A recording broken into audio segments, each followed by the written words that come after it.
दुनिया की one of the toppest aviation market, जिसे कई बार ग्रेवयार्ड फॉर एयरलाइंस भी कहा जाता है, वहाँ कैसे इंडिगो 10 साल तक प्रॉफिटेबल रह पाई और क्या इस पर राकेश झुनझुनवाला बैग आकाश एयर और टाटा ग्रुप के एक्वायर करने के बाद नया एयर इंडिया का असर पड़ेगा या नहीं, जानेंगे इस वीडियो में।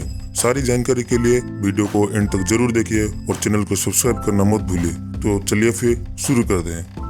जैसे कि सबको इस बात का पता है कि इंडिगो एक लो कॉस्ट कैरियर है, इसीलिए वो कम दाम में क्वालिटी सर्विस प्रोवाइड पर ज्यादा फोकस करती है, जैसे कि on time flight, seamless ticketing, good behaviour of staff इत्यादि।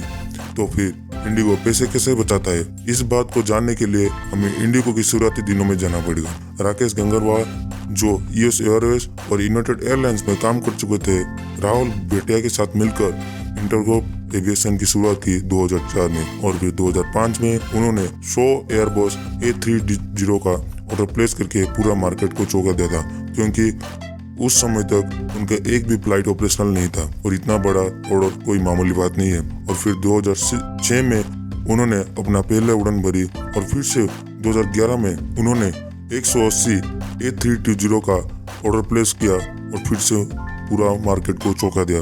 उसके बाद 2015 में 250 एयरबस A320 नियो और फिर 2019 में 300 एयरबस A320 का ऑर्डर प्लेस किया। इंडिगो सिमिलर टाइप का एयरक्राफ्ट खरीद के स्टाफ के ट्रेनिंग में काफी पैसा बचा लेती है। IndiGo sales and lease model को यूज करता है। इसे समझते हैं इंडिगो का बल्क ऑर्डर प्लेस करने पर और बहुत ही कम दाम पर प्लेन को खरीदता है। सपोज एक प्लेन का दाम $100 मिलियन है और इंडिगो ने उसी प्लेन को बल्क ऑर्डर पे एक प्लेन को 50 मिलियन खरीद लिया और बहुत ही जल्द उसने $55 मिलियन पे उसे लीज कंपनी को बेच दिया रहा है और उसे फिर से रेंट ले जा रहा है। इस मॉडल से दोनों इंडिगो और रेंट लेने वाली कंपनी दोनों को फायदा होता है, क्योंकि बहुत जल्दी इंडिगो ने $5 मिलियन का प्रॉफिट कमा लिया और जो लीज कंपनी है उसने बहुत ही कम दाम पर कम प्लेन खरीद पाए। और इसी सेल एंड लीज मॉडल के कारण ही इंडिगो अपने फ्लीट में ज्यादा से ज्यादा नया प्लेन रखता है, जो कि 10 से 15% फ्यूल एफिशिएंट होते हैं और साथ ही उनका मेंटेनेंस भी कम होता है। और सेल एंड लीज मॉडल के कारण ही इंडिगो अपना ज्यादातर मेंटेनेंस खुद नहीं करता है। ये प्रॉपर्टी इंडिगो की नहीं है, इसीलिए इंडिगो को इसमें टैक्स बेनिफिट भी मिलता है। इसके साथ साथ Indigo all female air hostess रखती है, फ्लाइट में कोई भी गर्म खाना प्रोवाइड नहीं करती है और ना ही इनके इन फ्लाइट एंटरटेनमेंट सिस्टम होते हैं, ना ही ये फ्री फूड प्रोवाइड करते हैं। इसके कारण इनकी फ्यूल एफिशिएंसी भी बढ़ जाती है, क्योंकि इंडिगो का मानना है अगर ये सब चीजें हम फ्लाइट से निकाल देंगे तो फ्लाइट का वेट भी घट जाएगा, जिससे कि इसकी फ्यूल एफिशिएंसी बढ़ जाएगी। एफिशिएंसी को लेकर ये इतने चिंतित है कि ये सॉफ्टवेयर को यूज करते प्लेन का सही हाइट और सही स्पीड का भी जांच करते हैं, ताकि वो ज्यादा से ज्यादा फ्यूल एफिशिएंसी बन सके। और उसके साथ साथ इनके प्लेन्स में बिजनेस क्लास ना होने के कारण इनके एयरपोर्ट में बिजनेस क्लास लाउंजेस भी नहीं होते, जिससे इनका काफी पैसा बच जाता है। जब ये एक ही तरह के प्लेन खरीद के अपने स्टाफ के ट्रेनिंग पर ज्यादा से ज्यादा पैसा बचा लेती है, तब एक ही टाइप के प्लेन खरीदने पे इनको बहुत ज्यादा दिक्कत हो सकती है। जैसे कि 2 साल पहले सारे बोइंग 737 मैक्स प्लेन्स को ग्राउंडेड कर दिया गया था। ऐसे ही अगर कल प्रॉब्लम आती है एयरबस A320 के साथ, तो सारे एयरबस A320 को अगर ग्राउंडेड कर दिया जाएगा तो इंडिगो की इस केस में भारी नुकसान हो सकती है। अभी इंडिगो के पास जितने भी एयरबस A320 है उनमें P&W का इंजन है, जो कि फ्यूल एफिशिएंट है और बीच बीच में उनकी खराबी के कारण प्लेन को लैंड करना पड़ रहा है। इसलिए इंडिगो ने एयरबस के साथ नेक्स्ट A320 प्लेन का इंजन CFM लिप इंजन को व्यवहार करने का निर्देश दिया है।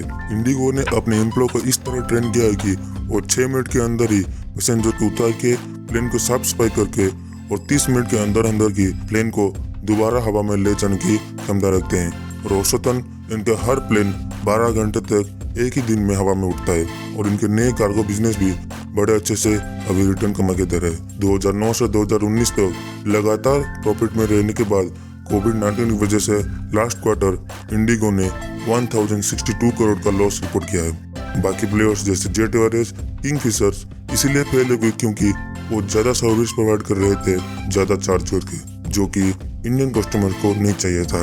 और Kingfisher point two point travel model use करती थी, जिसके लिए उसे ज्यादा स्टाफ और प्लेन्स की जरूरत पड़ती थी, जबकि Indigo hub and spoke model use करके जहां किंगफिशर 15 प्लेन्स यूज करता था, वहां इंडिगो 6 प्लेन पे काम करके जैसे एफिशिएंटली काम कर पाता था। अब देखने वाली बात यह है कि famous investor Rakesh Jhunjhunwala aviation industry के एक की प्लेयर आदित्य घोष बेट आने के बाद बोइंग इंडियन मार्केट को एंटर करने की सिमिलर अपॉर्चुनिटी की तलाश में है और इसे आकाशा मिला। इसीलिए आकाशा के पास में अच्छा बार्गेनिंग पावर है और इंडिगो के फॉर्मर सीईओ आदित्य घोष का इंडिगो में 10 साल का एक्सपीरियंस और राकेश झुंझुनवाला का मार्केट नॉलेज आकाशा का जरूर मदद करेगी। आकाशा एक अल्ट्रा लो कॉस्ट करियर होने के कारण उसे हर जगह पर अपने एक्सपेंस का पूरी तरह से ध्यान रखना पड़ेगा ताकि वो बहुत ही कम दाम पे अपने टिकट बेच सके और अपना प्रॉफिट कमा सके। उसके साथ साथ एयर इंडिया के एक्विजिशन बाद विस्तारा, एयर एशिया और एयर इंडिया को मिला के टाटा कैसे अपने नया एविएशन गेम शुरू करती है उस पर भी नजर रखना पड़ेगा। आने वाले समय में ये देखने की बात होगी कैसे इंडियन एविएशन इंडस्ट्री का इन कंपनीज के द्वारा प्रभावित होती है या फिर इंडिगो ही अपना मार्केट कब्जा करके बैठी रहेगी। और फिलहाल तो इंडिगो ही राजा है। ऐसे ही रोचक वीडियोस देखने के लिए इस चैनल को सब्सक्राइब करें, वीडियो को लाइक करें, शेयर करें और अपने राय कमेंट में जरूर बताएं। जल्दी मिलते हैं अगली वीडियो में, तब तक के लिए साइनिंग ऑफ।